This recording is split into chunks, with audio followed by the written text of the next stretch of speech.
Olá Brasil, aqui é o Igor para mais um vídeo neste canal e hoje eu trago para vocês o ranking das minhas leituras de 2024.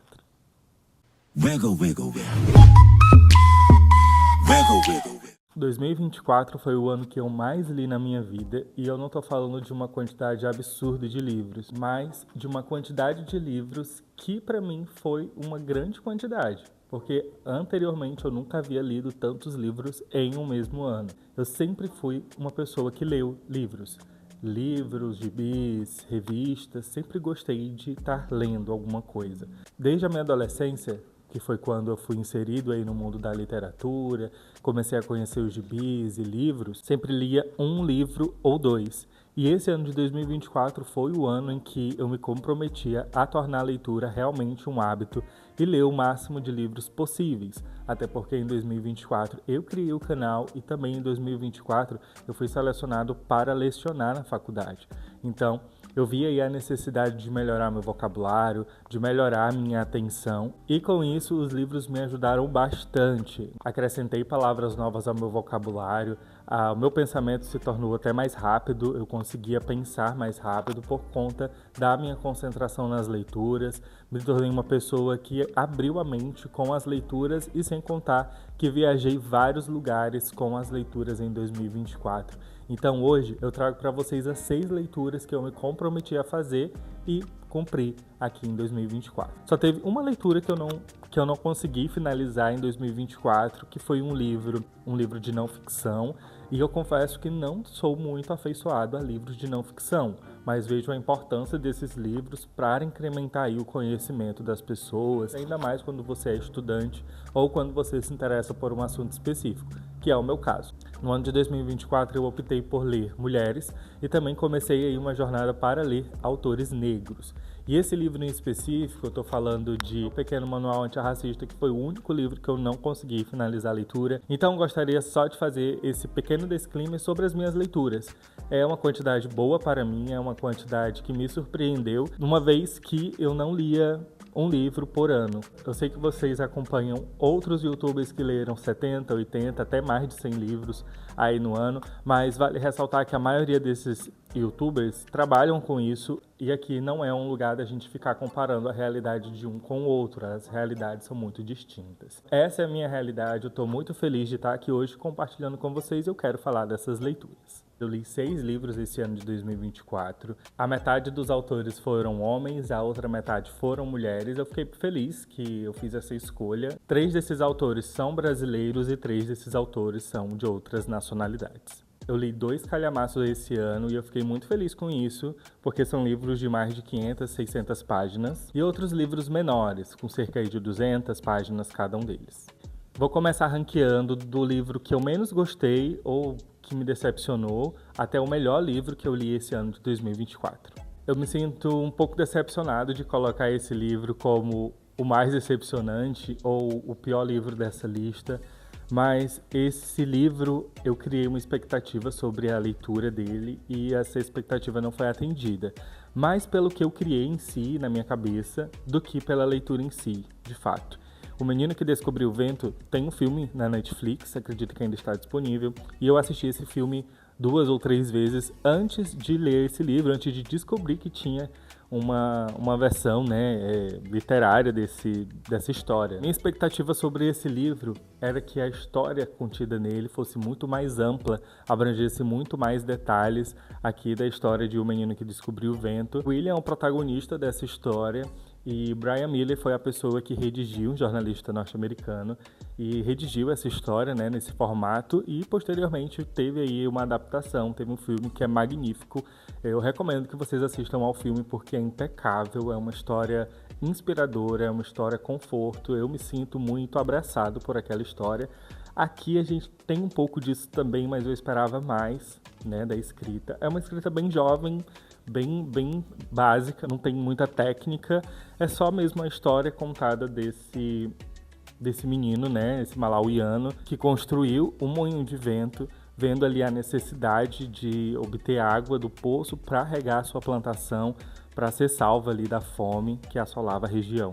É uma escrita bem básica da história que contada, mas a história em si tem uma lição, uma moral muito grande, muito forte e sinônimo de esperança. Para mim, eu vejo essa história assim, e acho que foi essa a minha decepção com o livro, porque eu esperava que tivesse ali um lirismo, uma poesia ao relatar aqui a história, e também tem muitas partes teóricas aqui sobre construção, sobre como funcionam as coisas, tipo a engenharia das coisas, o que também torna a leitura um pouco arrastada. É um livro fininho, mas que para mim demorou um tempo para concluir essa leitura, porque eu realmente não estava gostando, eu queria mesmo saber da história, eu queria que tudo fosse mais lírico, contado de uma forma diferente. E na minha opinião, o filme foi muito melhor dirigido, tem um lirismo a mais, tem uma cena, uma poesia, sabe, sobre enfrentar os desafios, ser desafiado e tomar atitudes frente aos desafios que surgem, sabe, nesse sentido. Então, acho que o filme foi muito mais emocionante do que o livro. Em quinto lugar, eu tenho aqui Pequim em Coma. Esse livro foi o primeiro que eu li esse ano, tem aqui por volta de quase 700 páginas.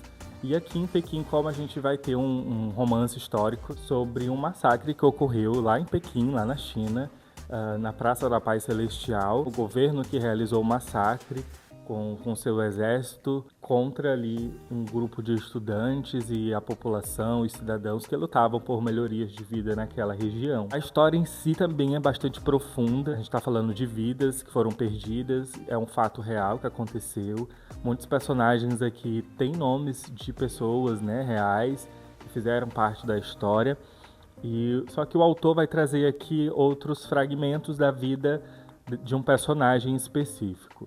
E esses fragmentos andam de uma forma muito lenta.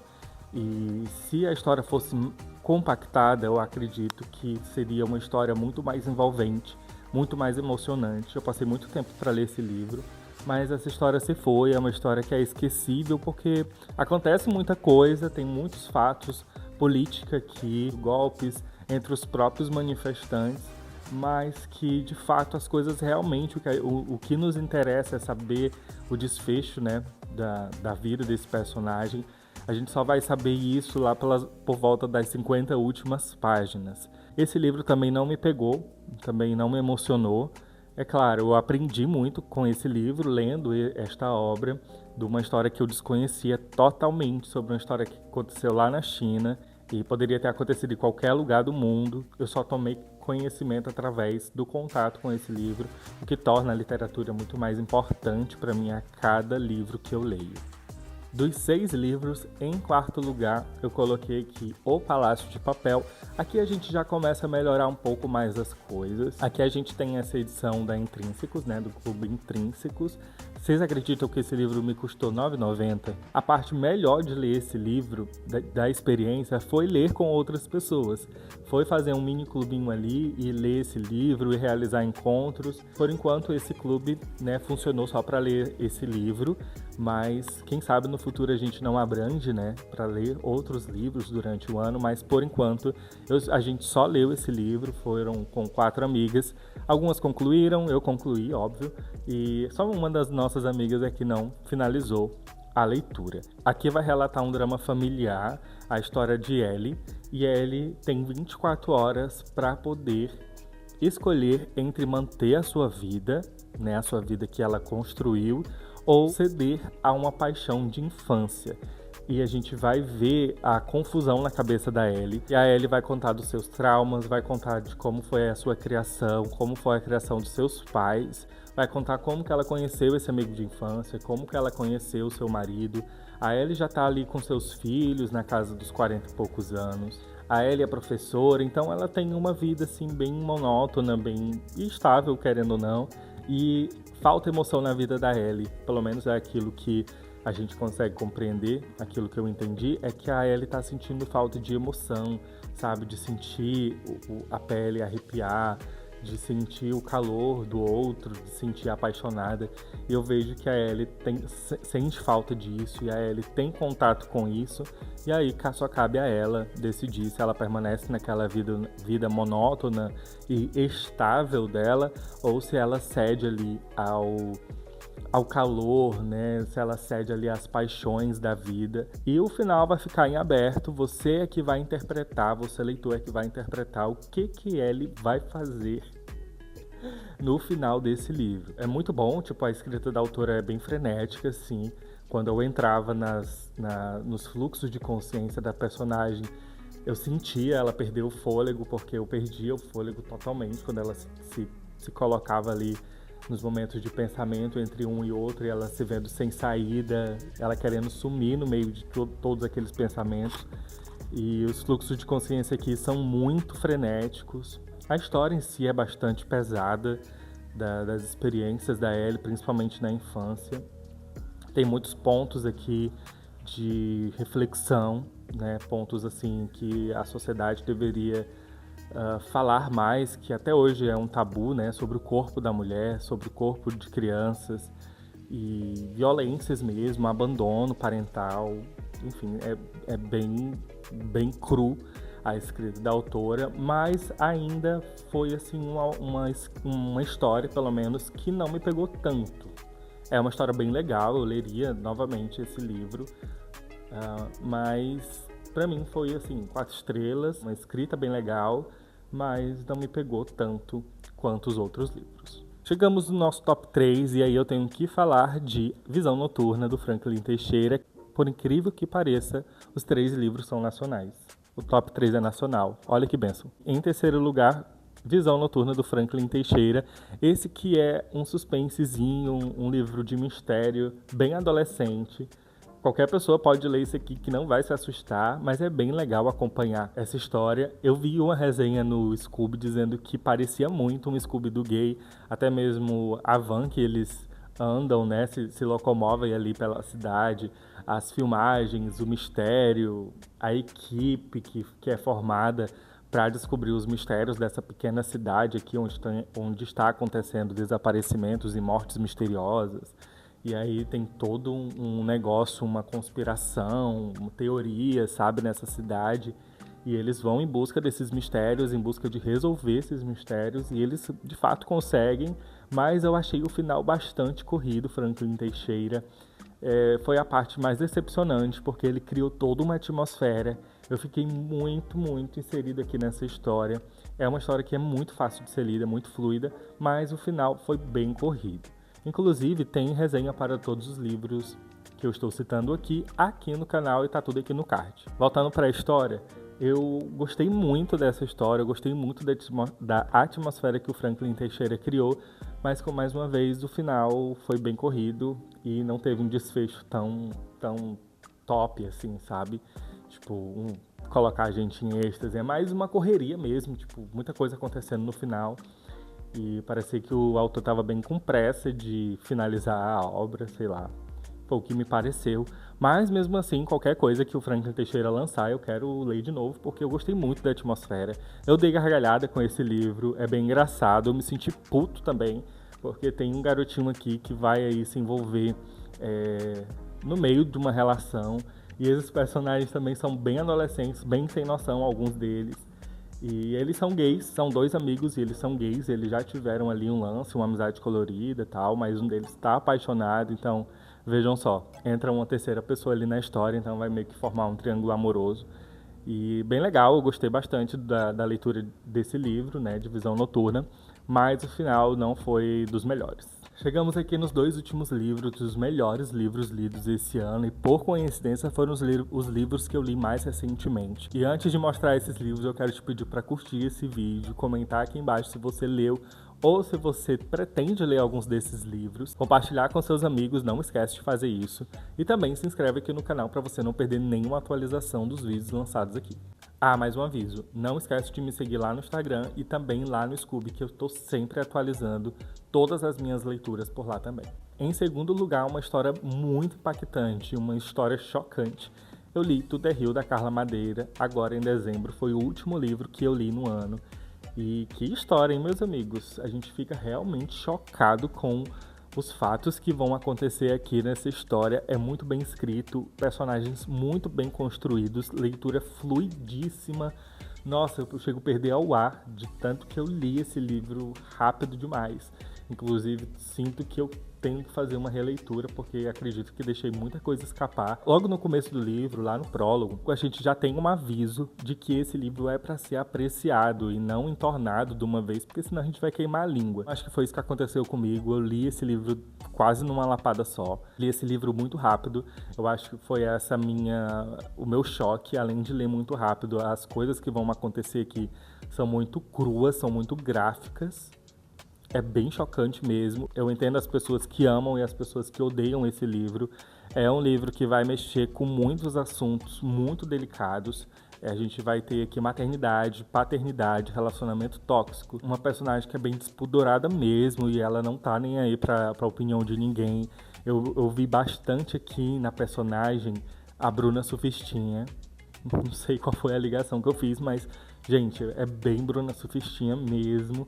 E aqui a gente vai ter um triângulo amoroso, né? E é incrível, essa história é incrível, incrível, incrível mesmo. Todo mundo deveria ler, eu acredito, porque além desses assuntos que eu citei, vai falar muito sobre Deus e como as pessoas em sociedades julgam umas às outras e interpretam o que querem, pensam o que querem. Gente, é incrível. Eu gostei muito dessa história, mas não foi um livro favoritado. Eu acho que esse livro mais me chocou do que me emocionou. É porque a história é bem gráfica mesmo, sabe? Mas no início, eu dei 5 estrelas para esse livro, mas depois, refletindo melhor, eu desci 1 estrela e ficou em 4. É uma história que é muito boa, é uma história que se faz refletir sobre muitas coisas. Eu gostei muito das partes em que ela tenta colocar reflexão sobre assuntos que a sociedade ainda tem muito tabu, sabe, sobre a discussão desses temas. Gostei muito disso, quero muito ler os outros livros da Carla Madeira. A escrita da autora é fenomenal, gente, é poética, é lírica, é tudo o que eu gosto de uma escrita. A gente percebe cada nuance da história, cada palavra que é colocada ali de forma bem esdrúxula mesmo em alguns momentos. E alguns outros momentos que ela tece, sabe, uma escrita mais lírica, mais poética. Gostei muito da história, eu gostei muito da construção dos personagens aqui nesse livro. Foi um dos melhores livros que eu li esse ano. Então, tá aqui. Carla Madeira com Tudo é Rio. Eu quero muito ler os outros da autora. Para fechar a lista dos livros lidos em 2024, esse que me arrebatou meu coração, 5 estrelas favoritado. Me emociono só de pensar na história contada aqui. É particularmente emocionante, é particularmente envolvente. Eu sinto uma conexão muito forte com essa personagem. Eu tô falando de Um Defeito de Cor, um calhamação. Eu amei essa história, eu amei ler isso aqui, eu amei aprender cada assunto, cada data, eu amei aprender sobre o Brasil, sobre como as coisas funcionavam no Brasil de 1800 e como se refletem até hoje. Até hoje nós temos aí resquícios dessa crueldade que foi destinada, né, às pessoas pretas aqui no nosso país. Então eu tenho muito carinho, muito amor por esse livro. Passei bons 3 ou 4 meses lendo essa obra de forma a aprender, a absorver cada momento da vida de Canindé, absorver cada história contada aqui. Tem muitas referências incríveis, referências ótimas. Esse livro me fez querer viajar por todos os lugares em que Canindé passou, inclusive atravessar o Atlântico até o continente africano. A Canindé me fez sentir isso, ela me causou sensações assim... Gente, é incrível. Ana Maria Gonçalves, ela é fenomenal do prólogo até a última palavra desse livro. É incrível, é uma história que foi baseada em muito estudo, tem todas as referências no final do livro, é uma história imperdível. Assim que concluí essa história, eu assisti ao desfile da Portela, que tem aqui disponível no YouTube, e, gente, é emocionante assistir e ver cada momento de maior impacto, né, nessa história transmitida ali no Carnaval do Rio de Janeiro. É simplesmente incrível. Aqui a gente tem a história de Canindé, que é tirada de seu país e é trazida para o Brasil para ser escravizada. Ela é escravizada, ela conquista sua liberdade, ela se desenvolve como uma grande empreendedora em terras brasileiras, Logo em seguida, ela parte do Brasil para o continente africano e ela continua a enriquecer, ela continua tendo uma visão muito única da vida. O estudo para ela, a leitura, a escrita para ela é muito importante. Infelizmente, nós não temos muitas informações oficiais sobre Luísa Maim, que é a Canindé e mãe de Luiz Gama. Inclusive tem uma carta de Luiz Gama para sua mãe e eu preciso muito ir atrás dessa carta para saber o desfecho, para saber qual é a visão de Luiz Gama sobre a história da sua mãe, né? Se é que ele sabia alguma coisa dela, porque quem não sabe, eles vão ter aí uns desencontros e tal. E Canindé vai passar boa parte da vida buscando por seu filho, só lendo essa história para você se sentir emergido mesmo por essa narrativa. A Ana Maria Gonçalves, ela é uma mestre na escrita. Gente, que coisa incrível foi ler este livro.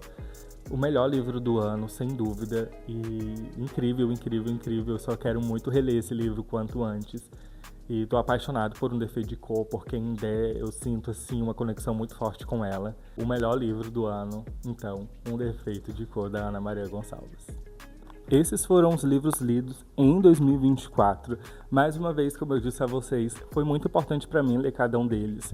Foi muito importante para mim ler essa quantidade de livros e para o ano que vem eu quero dobrar essa meta e ir dobrando a meta a cada ano, conforme a minha possibilidade, é claro. Mas eu estou muito feliz de ter lido 6 livros em um ano só. Uma pessoa que não lia nem um livro ao ano. E eu tô muito feliz, tô muito animado. Coloca aqui nos comentários se você já leu algum desses livros. Curte esse vídeo, não esquece de se inscrever no canal, hypa esse vídeo. Compartilha com teus amigos e não esquece de me seguir lá no Instagram e também lá no Scooby, que eu tô sempre atualizando as minhas leituras por lá. Pessoal, essas foram as minhas leituras. Espero que nós tenhamos o ano de 2025 abençoado, leituras ótimas. Eu vou ficando por aqui. Até mais. Tchau. Wiggle, wiggle, wiggle. Wiggle, wiggle.